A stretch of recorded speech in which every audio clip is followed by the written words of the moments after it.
این زمین و این چمن، این حیات و این وطن، باشد با جان برابر چون میراث خلق من. تو خورشید جهان تاجیکستان، عزیز و مهربان تاجیکستان. با آب و خاک تو من سجده آرم، نگین این جهان تاجیکستان. با یک جهان سلام و پیام صبحگاهی. درود به همه شما تماشابینان عزیز شبکه دوست داشتنی و عائلوی بهارستان. صبح زیبای دیار نازنین سرزمین عزیزمان تاجیکستان عزیز برایتان مبارک و فرخنده باد. در این صبح زیبای وطن برایتان سربلندی، سعادتمندی و موفقیت ها را آرزو مندیم. با همین نیت و آرزوهای نیک اینجا برنامه صبحگاهی صفای سحر را آغاز میکنیم. بله بینندگان گرامی، چون فصل گرما فرا رسیده است و امروز فراوانی میوه و سبزوات در تمام باغ و تاکزار و یا زمین های کشت خیلی هم فراوان است. با پیشنهاد یک لوحه زیبا از باغ‌های زیبای جمهوری تاجیکستان آغاز میکنیم برنامه امروزه صفای سحر را. خوب تماشا میکنیم.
در زندگی انسان ها می توانند به حالت های روحی و روانی گرفتار بشوند و ما در زندگی نباید راه افتاده و دل شکسته گردیم، چون زندگی خود مبارزه است و ما انسان ها را می باید که پیوسته مبارز باشیم. بله، وقتی که ما خود تنصیحت هستیم و روحان و جسمان سالم هستیم و اگر خصلت های پدر و مادر خوب باشد، باور داریم که کودکان و نورسان نیز محض همین خصلت ها را پیگیری و تکرار میکنند. از این رو کلانسالان را لازم آید که بیشتر به حالتهای گوناگون روانی خود اهمیت جدی دهند، چون همه این را کودکان در نظر میگیرند و البته که تقلید کاری میکنند. بینندگان گرامی، محض به خاطر گرفتن معلومات ها وابسته به حالتهای گوناگون روانی و مصلحت های مفید از روانشناسان، ما در برنامه بخش مصلحت روانشناس را جای دادیم و حالا برای ما و شما روانشناس محمدالله دولتوف باز هم یک چند توصیه ها میدهند. خوب توجه میکنیم.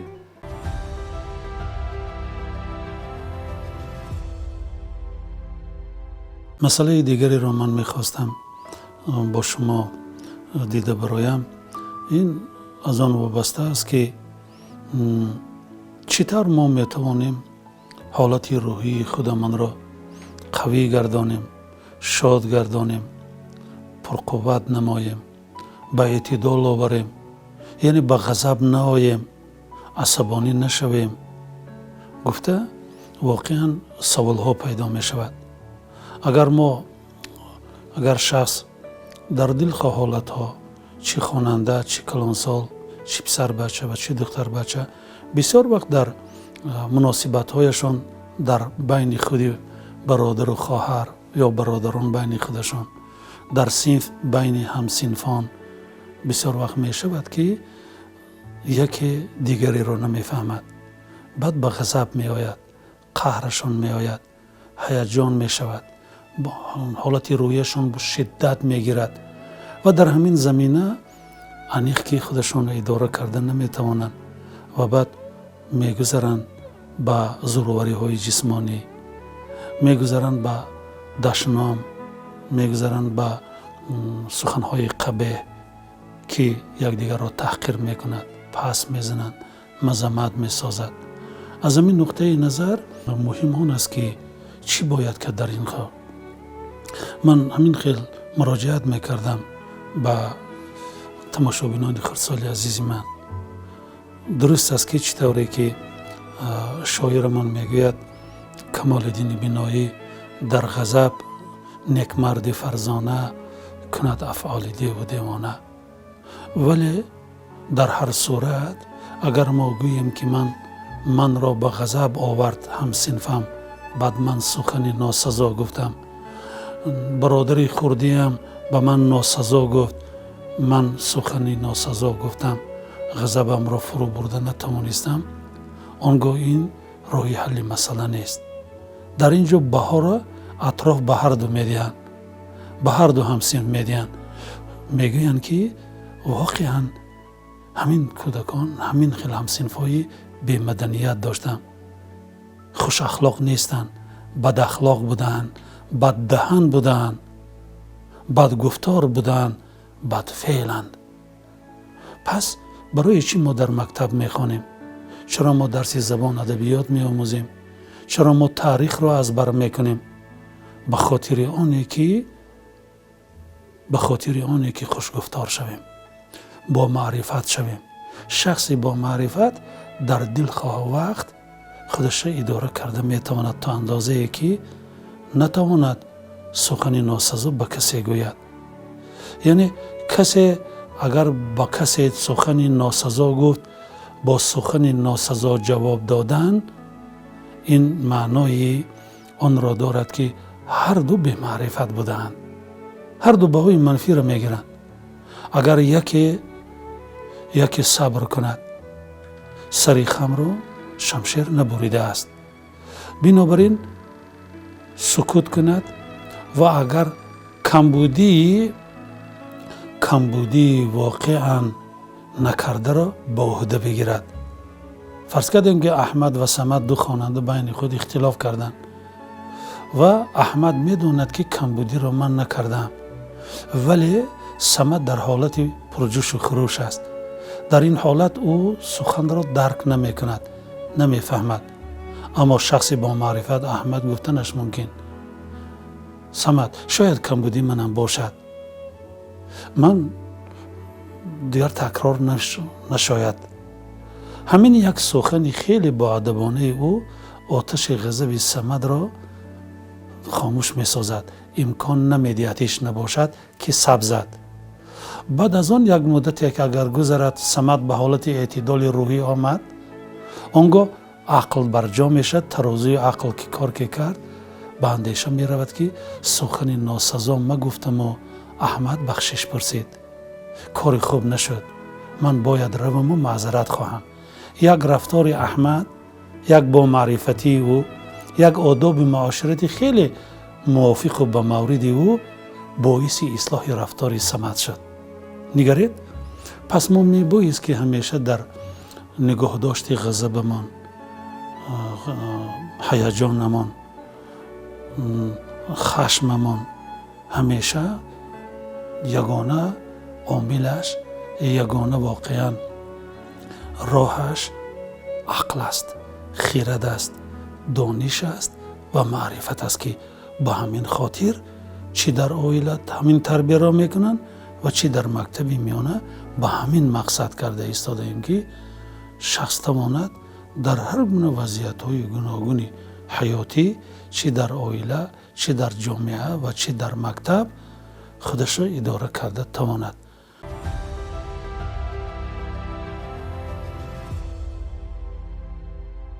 об мӯъҷизаи нотакрори табиат мебошад, ки ҳаёти инсонҳо аз он вобастагӣ зич дорад ва истеъмоли оби тоза метавонад ба организми мо фоидаи зиёд расонад. албатта дар ҳама давру замон об мавқеи устуворе дар ҳаёти тамоми мавҷудоти зиндаи рӯи олам дошт ва дорад. имрӯз ки кишвари мо Тоҷикистон ташаббускори масоили об дар ҷаҳон аст ва амалишавии 10-солаи байналмилалии амал об барои рушди устувор идома ёфта истодааст, ҳар яки моро лозим меояд, ки ба махзанҳои обӣ диққати ҷиддӣ диҳем ва дар тозаву озода нигоҳ доштани онҳо саҳми худро гузорем. бинандагони гиромӣ, бахшеро ки айни ҳол пешниҳоди шумо мегардонем вобаста ба пайдоиши об аст. хуб, биёед бо ҳам тамошо мекунем.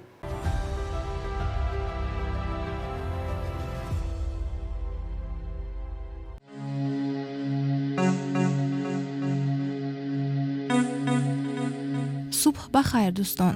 системаи офтобӣ тақрибан 5 миллиард сол пеш дар натиҷаи фишурдани гази абрҳои саҳроӣ ба вуҷуд омадааст.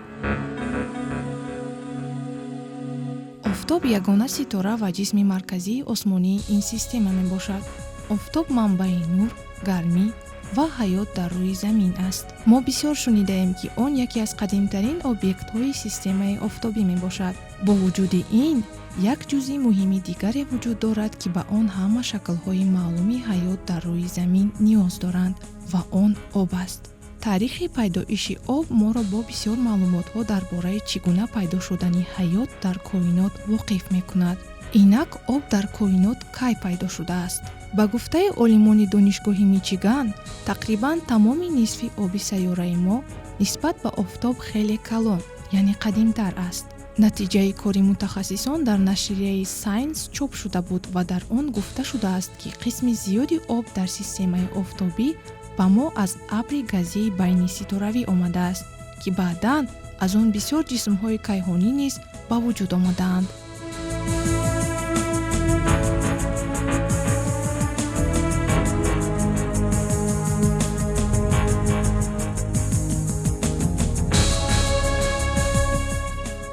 олимон хусусиятҳои абри чархзанандаи газ ва чангро, ки системаи офтобро ташкил медиҳад, омӯхта ба хулосае омаданд, ки қисми зиёди об дар замин ва офтоб низ аз ҳисоби ҳамин абри газӣ буда тақрибан 460 миллиард сол пеш ба вуҷуд омадааст.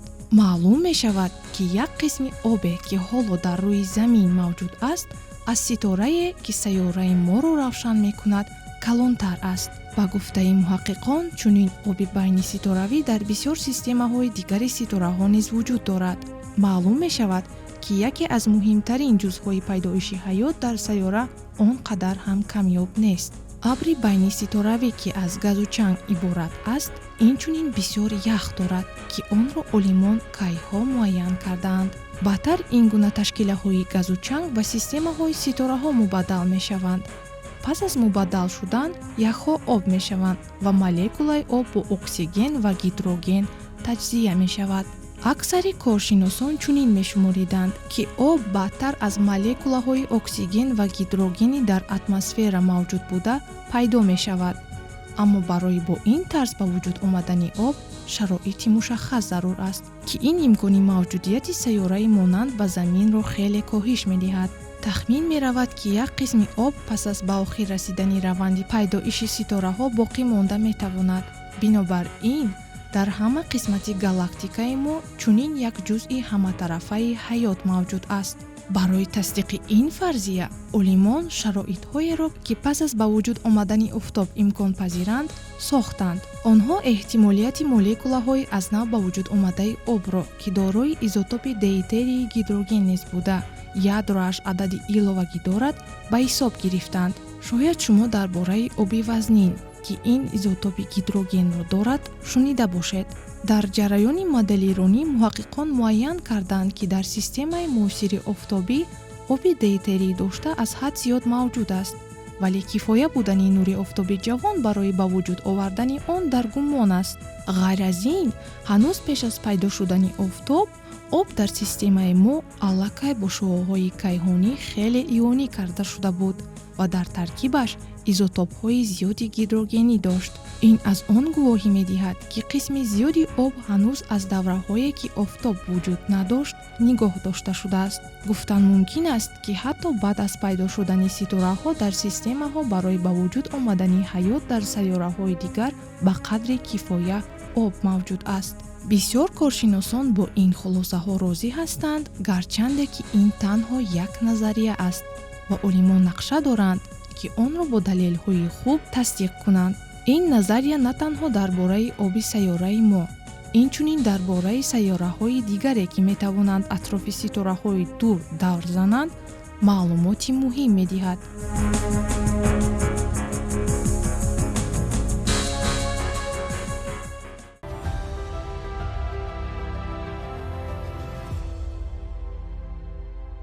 инсонҳо барои қувваву нерӯ гирифтан дар давоми рӯз якчанд маротиба хӯрок истеъмол менамоянд ва мо инсонҳоро зарур аст ки барои қувваву нерӯ гирифтани зиёд ва анҷом додани кору пайкори хеш хӯрокҳои серғизоро истифода намоем.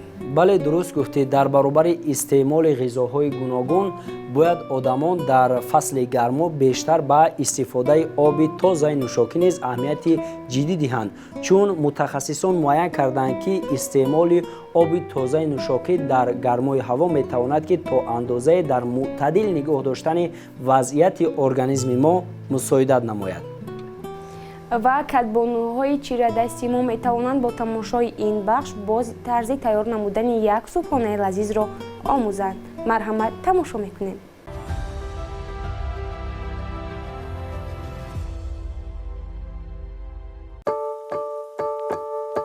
субҳида мо аз хоб бармехезему дилмайли хӯрдани хӯроки болаззатро мекунад. дар ин бахш мо бароятон тарзи омодасозии як намуд субҳонаи болаззатро нишон медиҳем.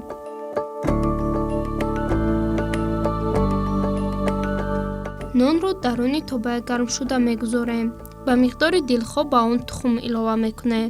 барои шаклан зебо гардидани хӯриш тухмҳоро ҷудо ҷудо рӯи нон меандозем.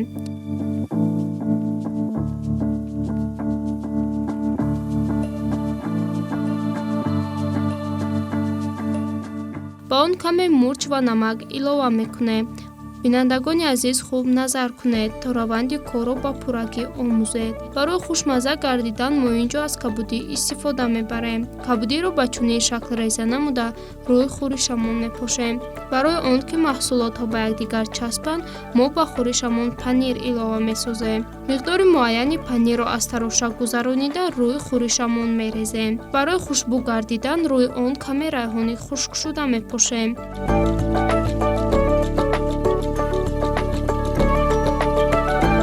як қабати дигар нонро гирифта бо он рӯи хӯришамонро мепӯшонем.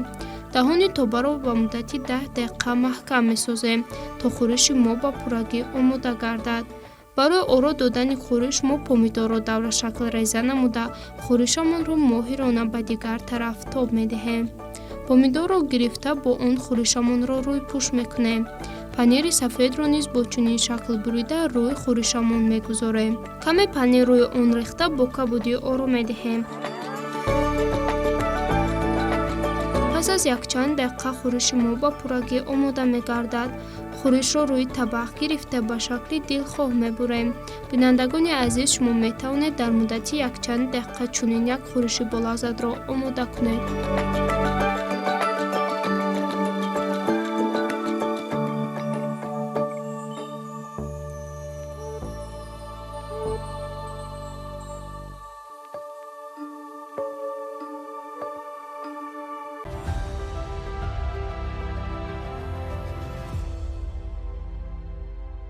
ҳайвонот чун як ҷузъи табиат дар ҳаёти мо инсонҳо нақши муҳимро мебозанд. ҳар яки онҳо ба худ шароити мутобиқи зистро доранд ва онҳо дар шароитҳои гуногун метавонанд инкишоф биёбанд. бале бинандагони гиромӣ, тавре само гуфт, имрӯз олами ҳайвонот хеле ҳам гуногун ва рангоранг аст. мутаассифона таи чанд соли охир дар натиҷаи ҳодисаҳои гуногун алалхусус ивазшавии иқлими сайёра намудҳои гуногуни олами ҳайвонот, ҷонварон низ рӯ ба нестшавӣ ва ё камшавӣ овардаанд. танҳо мо инсонҳоро лозим меояд ки нисбат ба олами ҳайвонот нигоҳи дилсӯзона дошта бошему дар ҳимоя ва ҳифзи намудҳои нодири онҳо саҳми арзандаи худро гузорем.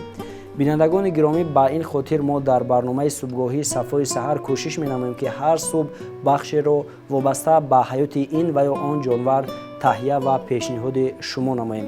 ҳоло биёед бо ҳам тамошо мекунем ки ҳамкорамон Шукронахолова ин субҳ дар бораи кадом намуди ҷонвар барои мову шумо маълумот медиҳанд.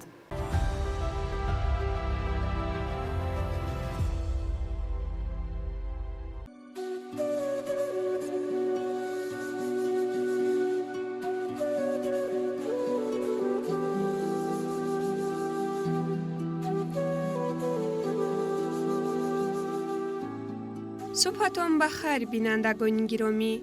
در بخش نوبتی حیات جانوران با شما یک چند معلومات‌های جالب درباره حیوانی زیبای طبیعت خرگوش معلومات خواهیم داد. خرگوش یک نوع حیوانی خاینده شیرخواری خانگی است از عائله زرگوش‌ها. از ذات‌های گوناگون خرگوش و زرگوش، خرگوش وحشی پیدا می‌شود. از بس که خرگوش‌ها سرنسل هستند، آنها را برای گوشت، پوست و طبیعت می‌پرورند. خرگوش‌ها تمام سال نسل می‌دهند. خرگوش سال 3-6 مرتبه و بعضاً بیش از 15 بچه تولد می‌کند.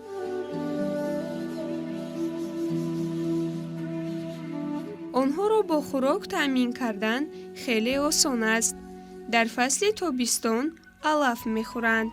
در زمستان کاه، علف خشک و غله‌دانگی‌ها را استعمال می‌کنند.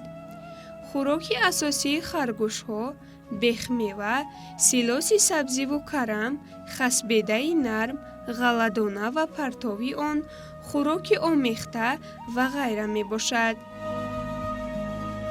گوشت خرگوش سرغذا و پرهیزی است. پوست خرگوش تیره‌ماهی و زمستانی بعضی طولک خیلی خوش صفت می شود. خرگوش های خانگی نیز حیوانی سرنسل خواجگی کشاورزی می باشند.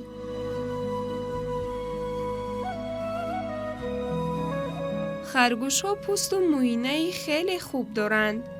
در خواجگی های خرگوش پروری بیشتر ذات های کلانجوسه سفید و خاکستر رنگ، سیاه، نقرگین و غیره پرورش کرده می شود. چند نمود خرگوش ها موجود است. از جمله خرگوش روسک، خرگوش بلیک، خرگوش طولای و خرگوش یابایی. خرگوش ها در شرایط طبیعی زندگی می کنند. بیشتری آدمان خرگوش ها را دوست می دارند و نمودهای گوناگونی آنها را پرورش می کنند. اینها بودن یک چند معلومات دایر به حیوان زیبای طبیعت خرگوش. دیگر بخش‌های برنامه صفای سحر ادامه دارند. باری دیگر صبحتان بخیر.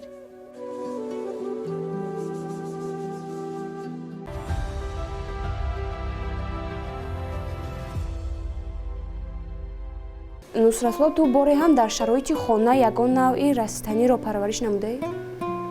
албатта дар шароити хона ва умуман дар шароити муҳит парвариш кардаем ва ҳар як растанӣ бовар дорам ки тарзи парвариш ва нигоҳбини худро дорад, чун онҳо мавридҳои гуногун доранд ки бояд сари вақт ба ӯ об дода шавад, порӯҳои органикиву минералӣ дода шавад ва ана ҳамин имкон медиҳад ки мо дар як муддати кӯтоҳ як ҳосили хубе аз он растанӣ бигирем. албатта ва бинандагони гиромӣ, бахшеро ки айни замон бароятон пешниҳод менамоем барои он нафароне аст ки растани парвариро хело ҳам дӯст медоранд. Бо тамошои бахш шумо метавонед ки тарзи парвариши боз як рустании навро омӯзед. Марҳамат, тамошо мекунед. фақат аз шумо хоҳиш дорем ки ин наворро бо диққат тамошо кунед ва он амалҳое ки дар навор иҷро мешавад айнан онро ҳангоми парвариши растанӣ иҷро намоед. хуб, наворро пахш мекунем.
агар инсонҳо субҳи худро бо таби хушу болида оғоз намоянд, метавонанд ки корҳои дар пеш истодаро бидуни мондашавӣ иҷро намоянд.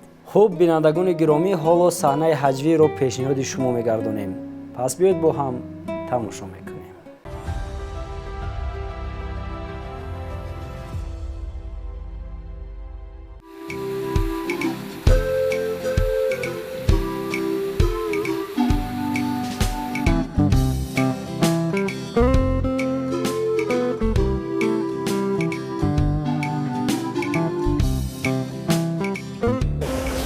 Ты че, русский, что ли? Нет. А че ж ты такой? Ареец, молодец. Гушку нами хизмат амин. Амин як мемонхона гостиница Аско, Тоҷикистон. Амина мекобам намиёбам. Амун дар куҷост? Намегӯӣ? Дар тарафи шарқи ҷануби шаҳр. Ой, ҷануб баш дуру дароз, дар куҷост? Аниқтараш гӯй? Рафтем аввал ман шуморо ба он ҷо мебарам.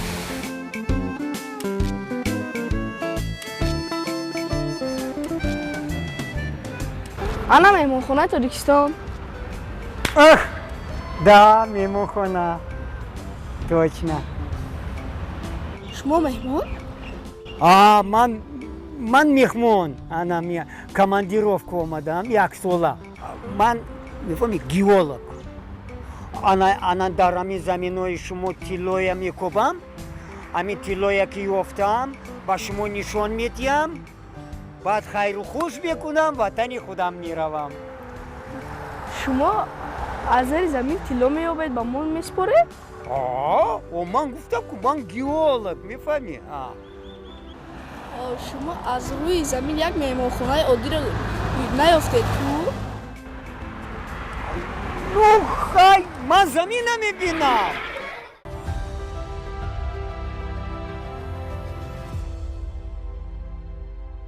ҳамарӯза муассисаи давлатии телевизиони кӯдакону наврасон Баҳористон кӯшиш ба харҷ медиҳад ки баҳри бинандагон беҳтарин барномаҳоро пешниҳод созад.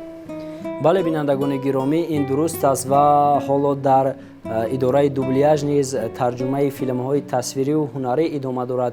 Инчунин барномаи наве бо номи дар меҳмонии Баҳористон рӯзҳои наздик пахш мешавад ва шумо метавонед ин барномаи хеле ҳам ҷолибу диданиро низ тамошо намоед. ва бояд бигӯем ки ин барнома бо иштироки як ҳунарманд ва кӯдакону наврасон гузаронида мешавад ки ровии он рӯзноманигори муваффақи телевизиони Баҳористон Наврӯз Боев мебошад ва албатта фикр мекунам бинандагони азизи мо ин барномаро хуб қабул мекунанд.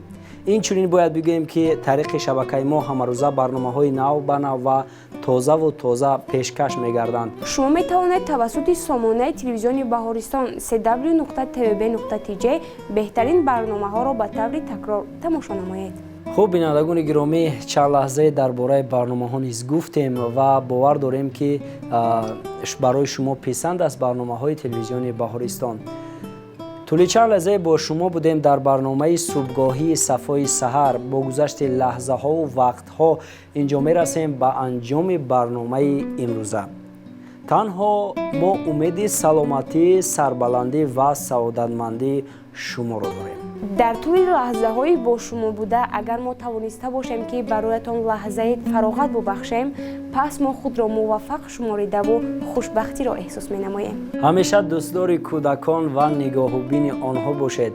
онҳоро дӯст доред ва ба роҳи рост ҳидоят кунед. ҳамеша сарбаланду хонаобод бошед. то субҳи дигар, хайр.